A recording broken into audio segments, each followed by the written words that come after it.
narito mga kaganapan at eksena sa debut ni Ashley Sarmiento.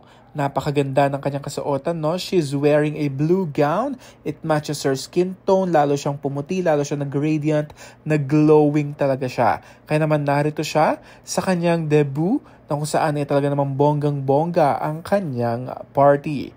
Dinaluhan nito ng mga Sparkle executives, GMA at mga kasamahan nito sa Maka.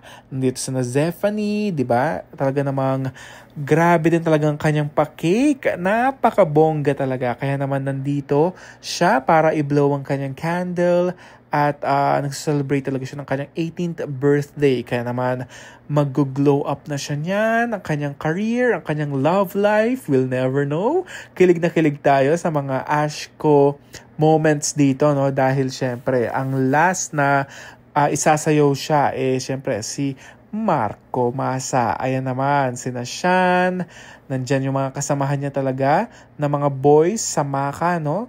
Yan, so super happy, super kilig, at napaka super talaga tayo. Talagang happy tayo sa debut nitong si Ashley Sarmiento, 'di ba? Si Empoy nandito rin.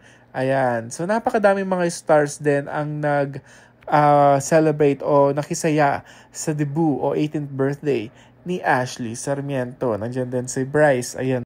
Kaya narito pa mga ibang kaganapan sa debut party ni Ashley Sarmiento. And most of all, someone truly special. Marco Masa.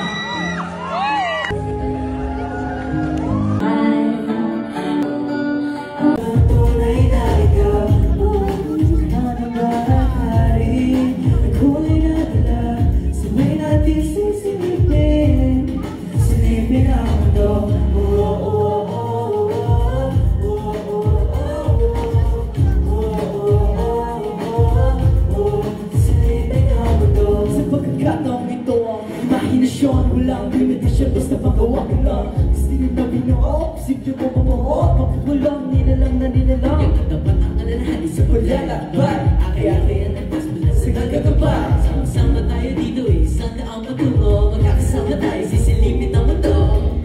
Maniniwala sa